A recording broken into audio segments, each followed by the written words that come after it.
उद्देश्य। इस पाठ के अंत में आप निम्नलिखित सीखने में सक्षम हो जाएंगे।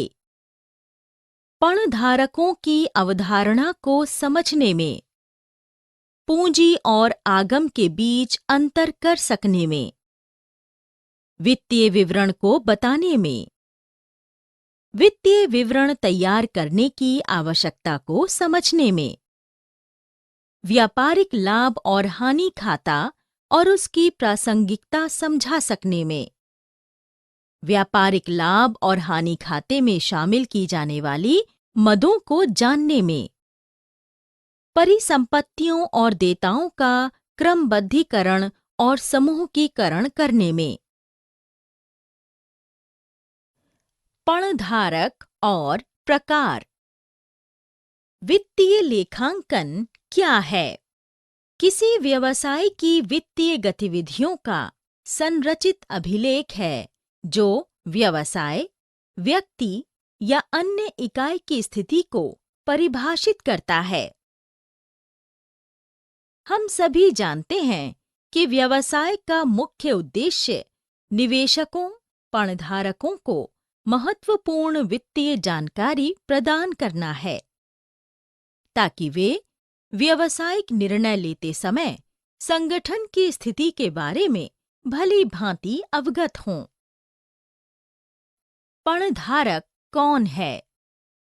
पणधारक वो व्यक्ति होता है जिसका व्यवसाय में निहित हित होता है। वे संगठन में विभिन्न निर्णयों से प्रभावित होते हैं। पणधारक वित्तीय जानकारी के आधार पर आंतरिक और बाहरी हो सकते हैं जो वे व्यवसाय से चाहते हैं। पणधारकों की हिस्सेदारी को इस प्रकार विभाजित किया जा सकता है: मौद्रिक या गैर मौद्रिक, सक्रिय या निष्क्रिय, प्रत्यक्ष या अप्रत्यक्ष। आइए आंतरिक और बाहरी पणधारकों पर चर्चा करें। आंतरिक पणधारक। आइए व्यवसाय के आंतरिक उपयोगकर्ताओं पर चर्चा करें। वर्तमान स्वामी। वे व्यवसाय के विकास के लिए व्यवसाय में निवेश करना चाहते हैं।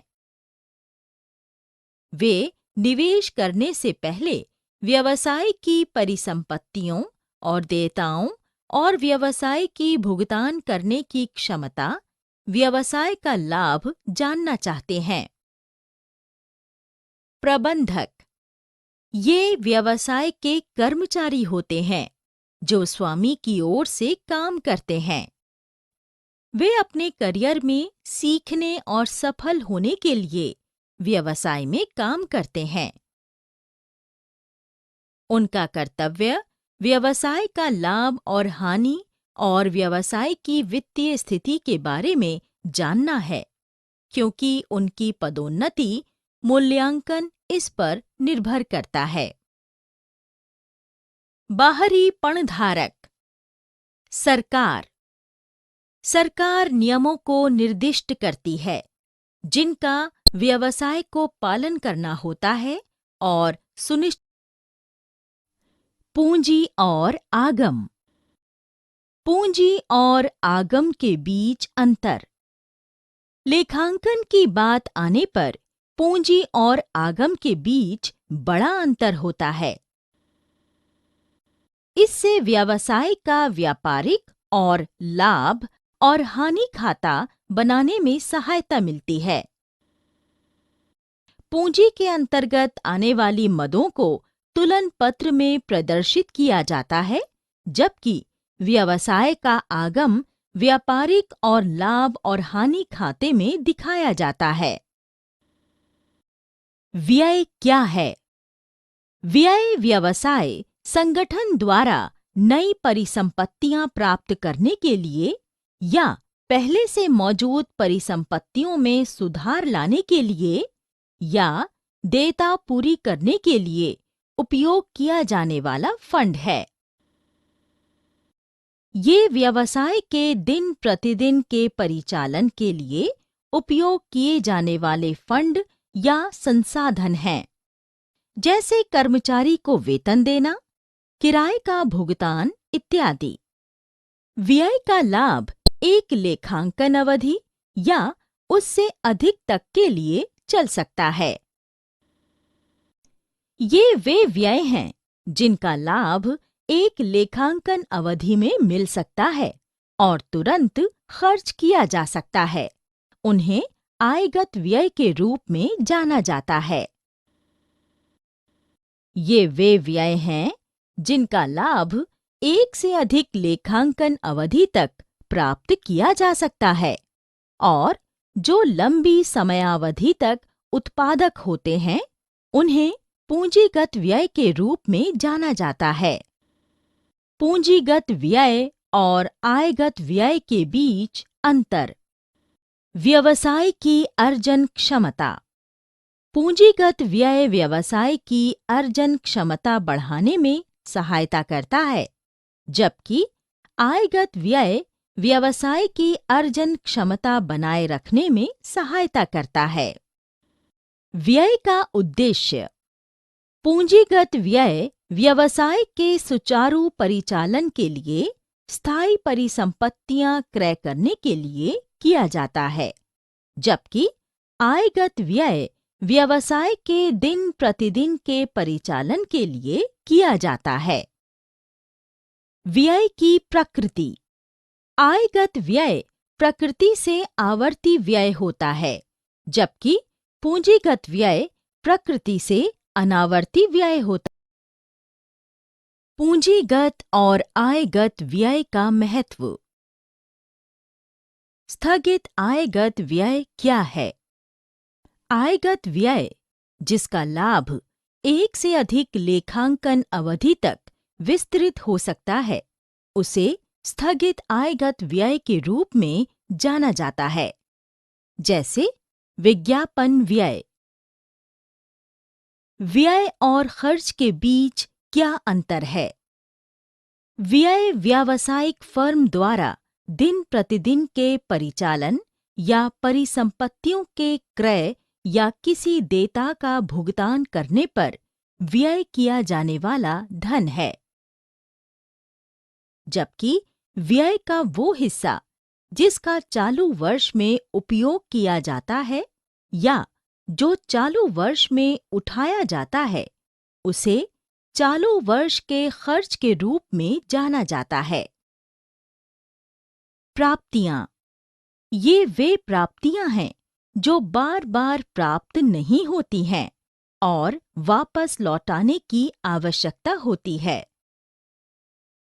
इन प्राप्तियों का लाभ लंबी अवधि तक चल सकता है। इन्हें पूंजीगत प्राप्तियां कहा जाता है। इसका उदाहरण बैंक से लिया गया ऋण है। ये प्राप्तियां बार बार प्राप्त होती हैं और धन वापसी का दायित्व नहीं देती हैं, जिसे आयगत प्राप्तियां कहा जाता है। व्यवसाय के दैनिक खर्चों को पूरा करने के लिए इन प्राप्तियों की आवश्यकता होती है। इस प्रकार की प्राप्तियों का उदाहरण व्यवसाय द्वारा प्राप्त निवेश पर ब्याज है। पूंजी और आगम के बीच अंतर जानना क्यों महत्वपूर्ण है?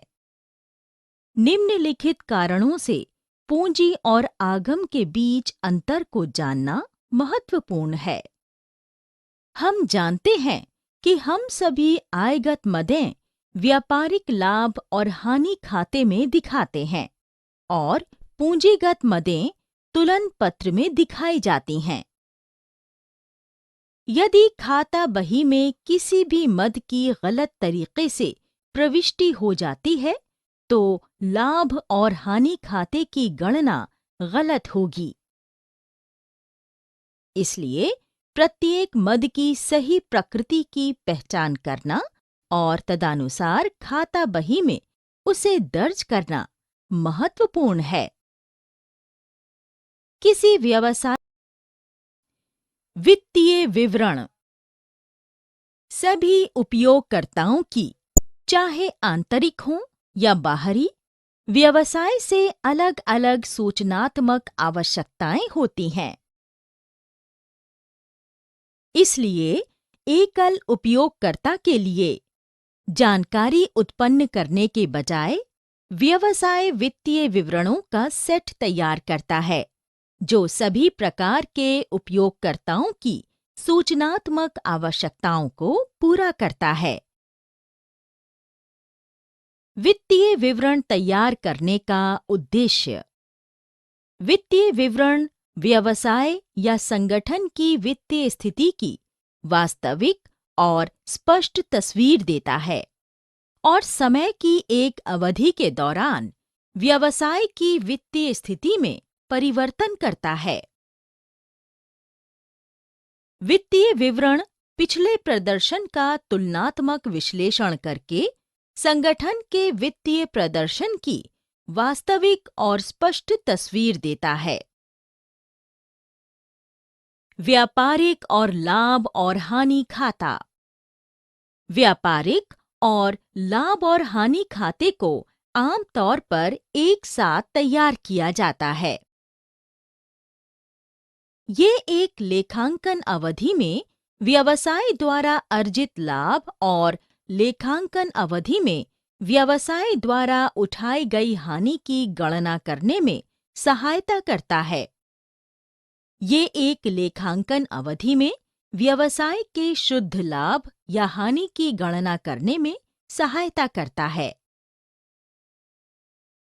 ये व्यवसाय के आगम और व्यय का सारांश होता है। व्यापारिक लाभ और हानि खाते का नाम पक्ष खर्चे और हानि दिखाता है और जमा पक्ष आगम या लाभ दिखाता है। व्यापारिक लाभ और हानि खाते में मदें। नाम पक्ष पर मदें। आरंभिक स्टॉक। ये हस्तस्थ वस्तुएं हैं जो लेखांकन वर्ष की शुरुआत में विक्रय के लिए उपलब्ध हैं। ये पिछले वर्ष से अगले वर्ष में ले जाया जाता है। क्रय घटा वापसी। व्यापारिक खाते के नाम पक्ष पर हम विक्रेता को वापस की गई वस्तुएं लिखते हैं। ये नकद या उधार हो सकता है। जिन वस्तुओं को क्रेता विक्रेताओं को लौटाता है, उन्हें क्रय वापसी कहा जाना जाता है। व्यापारिक लाभ और हानि खाते की मदें। मजदूरी। ये कर्मचारियों को भुगतान की गई राशि है जो व्यवसाय की उत्पादन प्रक्रिया में सीधे शामिल हैं, जैसे वस्तुओं की लदाई और उतराई, वस्तुओं की ढुलाई और व्यवसाय खाते में नाम किए जाते हैं। आंतरिक ढुलाई।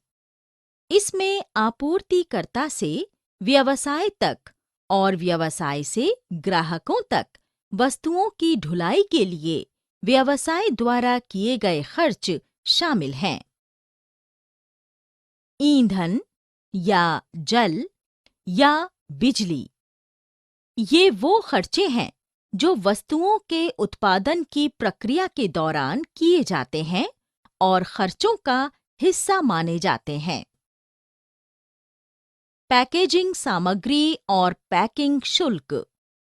जो खर्च वस्तुओं की पैकिंग के लिए उन्हें बिक्री के लिए तैयार करने या परिवहन उद्देश्य से या उत्पाद की सुरक्षा के लिए किए जाते हैं, उन्हें पैकिंग शुल्क के तहत माना जाता है। उत्पादों की पैकिंग में उपयोग की जाने वाली सामग्री की लागत को प्रत्यक्ष खर्च कहा जाता है, जबकि वस्तुओं की ढुलाई पर किए गए खर्चों को अप्रत्यक्ष खर्चों के रूप में जाना जाता है और व्यापारिक लाभ और हानि खाते में नाम किए जाते हैं। किराया, कमीशन, ब्याज भुगतान। इसमें कार्यालय के किराए, गोदाम के किराए, कारखाने के किराए, करों, ऋणों के लिए ब्याज भुगतान, बैंक अधिविकर्ष इत्यादि व्यावसायिक लेन देन के लिए एजेंटों को कमीशन भुगतान के रूप में किए गए खर्चे शामिल हैं और लाभ और हानि खाते में नाम किए जाते हैं। मरम्मत, फर्नीचर, फिक्सचर और संयंत्र और मशीनरी की मरम्मत से संबंधित सभी प्रकार की मरम्मत इस शीर्षक के अंतर्गत शामिल की जाती है। इस तरह के व्यय लाभ और हानि खाते में नाम किए जाते हैं। विविध व्यय छोटी मात्रा में होने वाले खर्चों को एक साथ जोड़ दिया जाता है और उन्हें विविध व्यय के रूप में जाना जाता है।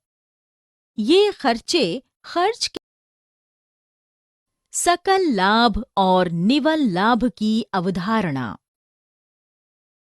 सकल लाभ और निवल लाभ की अवधारणा।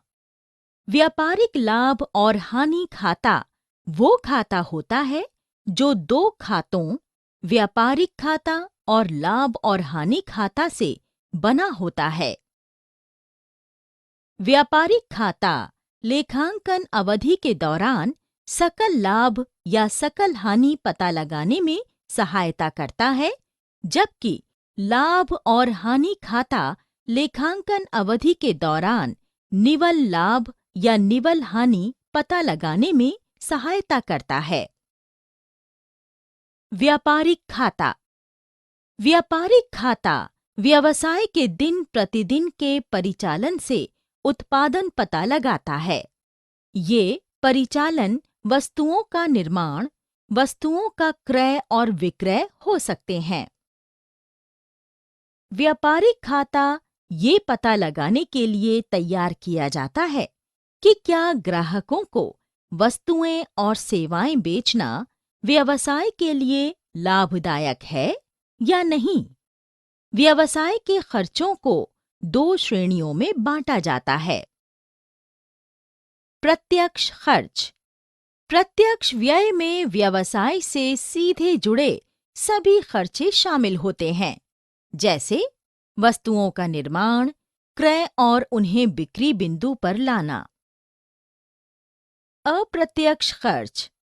अप्रत्यक्ष खर्च वे खर्च होते हैं जो व्यवसाय का परिचालन करने के लिए व्यवसाय के पूरे या हिस्से के रूप में किए जाते हैं और सीधे व्यवसाय से जुड़े नहीं होते हैं। सकल लाभ। हम जानते हैं कि विक्रय व्यवसाय के लिए आगम का मुख्य स्रोत है। क्रय और प्रत्यक्ष खर्चों पर विक्रय की अधिकता को सकल लाभ कहा जाता है। सकल लाभ उत्पाद बनाने की लागत की कटौती करने के बाद बचे आगम की राशि है। जब क्रय और प्रत्यक्ष खर्चों की राशि विक्रय से अधिक होती है, तो परिणाम सकल हानि होती है। निवल लाभ। इसे व्यवसाय में निवल आय या निवल अर्जन के रूप में भी जाना जाता है। ये कुल आगम से प्रचालन खर्च और अन्य सभी शुल्कों का कटौती करने के बाद कंपनी का लाभ है। जब कुल आगम, अंतिम स्टॉक और व्यापार की लागत। बेची गई वस्तुओं की लागत।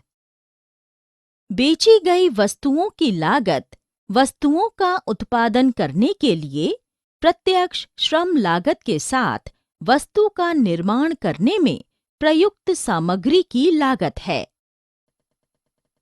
प्रारंभिक या अंतिम स्टॉक के अभाव में कुल क्रय और प्रत्यक्ष खर्च को बेची गई वस्तुओं की लागत माना जाता है। अंतिम स्टॉक।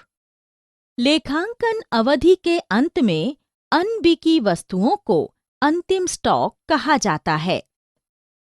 आइए मान लें कि चालू वर्ष में 95,000 रुपए की राशि से क्रय की गई वस्तुओं में से अरुण केवल 50,000 रुपए की कीमत की वस्तुएं बेच पाता है। ऐसी स्थिति में व्यापार में हाथ में 45,000 रुपए की कीमत की वस्तुओं का अनबिका स्टॉक होगा, जिसे अंतिम स्टॉक कहा जाएगा। प्रचालन लाभ। प्रचालन लाभ कर और ब्याज का कटौती करने से पहले व्यवसाय का लाभ है। ये वो लाभ है जिसे हम व्यवसाय के सामान्य परिचालन के दौरान अर्जित करते हैं। ये प्रचालन खर्चों पर प्रचालन आगम की अधिकता है। प्रचालन लाभ में असामान्य कारणों से होने वाली हानि पर विचार नहीं किया जाता है। तुलन पत्र। तुलन पत्र सर्वाधिक मौलिक वित्तीय दस्तावेज है जो कंपनी की कुल परिसंपत्तियों और देयताओं को प्रकट करता है। ये हमें लेखांकन अवधि के अंत में व्यवसाय की वित्तीय स्थिति के बारे में बताता है। इसका नाम पक्ष परिसंपत्तियां और जमा पक्ष देयताएं दिखाता है। ये खाता बही खातों के शेष का विवरण है, जिसे व्यापारिक लाभ और हानि खाते में स्थानांतरित करने के बजाय अगले वर्ष के लिए आगे ले जाया जाना चाहिए। इसीलिए इसे तुलन पत्र कहा जाता है। तुलन पत्र। तुलन पत्र का निर्माण। तुलन पत्र बनाने का कोई विशिष्ट प्रारूप नहीं है। कंपनी अधिनियम 1956 की अनुसूची 6 भाग 1 वो प्रारूप और क्रम निर्धारित करता है जिसमें किसी कंपनी की परिसंपत्तियों और देयताओं को तुलन पत्र में दिखाया जाना चाहिए। इसके बाईं तरफ हम सभी देयताएं और पूंजी दिखाते हैं, जबकि दाईं तरफ हम सभी परिसंपत्तियां और अन्य नाम शेष दिखाते हैं। तुलन पत्र में मदें। चालू परिसंपत्तियां। वे परिसंपत्तियां जो रोकड़ के रूप में होती हैं या 1 वर्ष के भीतर रोकड़ में परिवर्तित होने की उम्मीद होती हैं, उन्हें चालू परिसंपत्तियों के रूप में जाना जाता है। इस प्रकार की परिसंपत्तियों का उदाहरण हस्तस्थ रोकड़, कच्चे माल का स्टॉक इत्यादि हैं। चालू देयताएं। ये कंपनी के ऋण या दायित्व हैं जो देय हैं और जिनका 1 वर्ष के भीतर भुगतान किया जाना है। आमतौर पर चालू परिसंपत्तियों से इनका भुगतान किया जाता है। ऐसी देयताओं का उदाहरण बैंक अधिविकर्ष, देय विपत्र इत्यादि हैं। स्थायी परिसंपत्तियां। वे परिसंपत्तियां जिन्हें व्यवसाय में दीर्घकालिक उपयोग के लिए क्रय किया जाता है और जिन्हें तुरंत रोकड़ में परिवर्तित नहीं किया जा सकता है। उदाहरण के लिए भूमि, भवन, संयंत्र और मशीनरी इत्यादि। अमूर्त परिसंपत्तियां। वे परिसंपत्तियां जो हमारे सामने भौतिक रूप से मौजूद नहीं होती हैं और जिन्हें छुआ या देखा नहीं जा सकता है, उन्हें अमूर्त परिसंपत्तियां कहा जाता है, जैसे पेटेंट, ट्रेडमार्क, ख्याति आदि। निवेश। ये इस आशा के साथ व्यवसाय में निवेश किए गए फंड होते हैं कि इससे भविष्य में आय उत्पन्न होगी। उदाहरण के लिए सरकारी प्रतिभूतियों, कंपनी के शेयरों में निवेश किया गया धन। इन्हें लागत मूल्य पर दिखाया जाता है। लंबी अवधि की देयता। परिसंपत्तियों और दायित्वों का क्रमबद्धीकरण। लेखांकन का उद्देश्य। लेखांकन का मुख्य उद्देश्य वित्तीय विवरण तैयार करना और वित्तीय विवरण इस तरह प्रस्तुत करना है कि ये संगठन की वित्तीय स्थिति की स्पष्ट झलक दे। वित्तीय विवरण में दी गई जानकारी पणधारकों और निर्णयकर्ताओं के लिए उपयोगी होनी चाहिए। इसलिए ये आवश्यक हो जाता है कि तुलन पत्र में दिखने वाली मदों को उचित ढंग से सामूहित और उचित क्रम में प्रस्तुत किया जाना चाहिए। परिसंपत्तियों और देयताओं का क्रमबद्धीकरण। क्रमबद्धीकरण शब्द का अर्थ वो क्रम है जिसमें परिसंपत्तियां और देयताएं व्यवस्थित की जाती हैं। एक विशिष्ट क्रम में तुलन पत्र में परिसंपत्तियों और देयताओं की व्यवस्था की प्रक्रिया को क्रमबद्धीकरण के रूप में जाना जाता है। परिसंपत्तियों और देयताओं की व्यवस्था दो तरीकों से की जा सकती है। स्थायित्व। स्थायित्व व्यवस्था में परिसंपत्तियों और देयताओं को व्यवसाय में उनके जीवन काल के क्रम में व्यवस्थित किया जाता है। सबसे अधिक स्थायी परिसंपत्तियों या दायित्वों को तुलन पत्र में शीर्ष पर प्रदर्शित किया जाता है और उसके बाद परिसंपत्तियों को उनके स्थायित्व के घटते स्तर में व्यवस्थित किया जाता है। उदाहरण के लिए दिए गए तुलन पत्र में आप पाएंगे कि व्यवसाय में सभी परिसंपत्तियों में फर्नीचर का अधिक जीवन है। देनदारों, बैंक और रोकड़ में से देनदार रोकड़ में वापस बदलने में अधिकतम समय लेंगे। बैंक रोकड़ से कम तरल है। रोकड़ सभी परिसंपत्तियों में सबसे अधिक तरल है, जबकि देयता पक्ष पर पूंजी वित्त का सबसे महत्वपूर्ण स्रोत है, जो लंबी अवधि के ऋण की तुलना में व्यवसाय में लंबी अवधि तक बनी रहेगी। लेनदार तरल देयता हैं जिन्हें निकट भविष्य में डिस्चार्ज किया जाएगा। परिसंपत्तियों और दायित्वों का क्रमबद्धीकरण जारी। तरलता। तरलता का तात्पर्य नकदी में परिवर्तनीयता है। तरलता या नकदी के रूप में प्रस्तुत जानकारी उपयोगकर्ता को विभिन्न खातों के जीवन के बारे में अच्छा विचार प्राप्त करने में सक्षम बनाती है। जिन परिसंपत्तियों को आसानी से नकदी में परिवर्तित किया जा सकता है, उन्हें शीर्ष पर रखा जाता है, जबकि देयताओं को भुगतान के क्रम में व्यवस्थित किया जाता है। सबसे जरूरी भुगतान तुलन पत्र के शीर्ष पर रखा जाना चाहिए। परिसंपत्तियों और देयताओं का समूहीकरण। समूहीकरण का अर्थ एक समान प्रकृति वाली सभी मदों को एक साथ रखना और उन्हें एक सामान्य शीर्षक के तहत रखना है। तुलन पत्र में प्रदर्शित मदों का भी उचित ढंग से समूहीकरण किया जा सकता है। उदाहरण के लिए देनदार, बैंक, रोकड़ इत्यादि का समूहीकरण किया जा सकता है और चालू परिसंपत्तियों के शीर्षक के तहत दिखाया जा सकता है और लेनदारों को चालू देयताएं शीर्षक के तहत रखा जा सकता है। प्रारंभिक प्रविष्टि।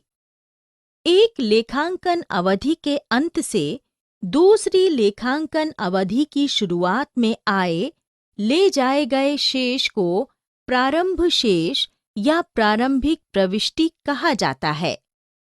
वास्तव में किसी लेखांकन अवधि का तुलन पत्र अगली लेखांकन अवधि का प्रारंभिक तलपट बन जाता है। सारांश। हमने जो कुछ सीखा है उसे संक्षेप में दोहराएं। पणधारक व्यवसाय से जुड़ा व्यक्ति होता है। विभिन्न पणधारकों का हित मौद्रिक या गैर मौद्रिक हो सकता है, हित सक्रिय या निष्क्रिय हो सकता है, या प्रत्यक्ष या अप्रत्यक्ष हो सकता है। किसी परिव्यय का भुगतान और या खर्च चालू देयता के निपटान से भिन्न किसी उद्देश्य के लिए किया जाता है, जिसे व्यय कहा जाता है। यदि व्यय का लाभ एक लेखांकन अवधि में मिलता है, तो इसे आगम व्यय कहा जाता है। यदि व्यय का लाभ एक से अधिक लेखांकन अवधि तक मिलता है, तो इसे पूंजीगत व्यय कहा जाता है। व्यय का वो हिस्सा जिसे चालू वर्ष में उपयोग या उपभोग किया गया माना जाता है, उसे चालू वर्ष का खर्च कहा जाता है। वित्तीय विवरण तैयार करने के मूल उद्देश्य हैं: ए. व्यवसाय के वित्तीय प्रदर्शन की सही और निष्पक्ष झलक पेश करना। बी. व्यवसाय की वित्तीय स्थिति की सही और निष्पक्ष तस्वीर प्रस्तुत करना।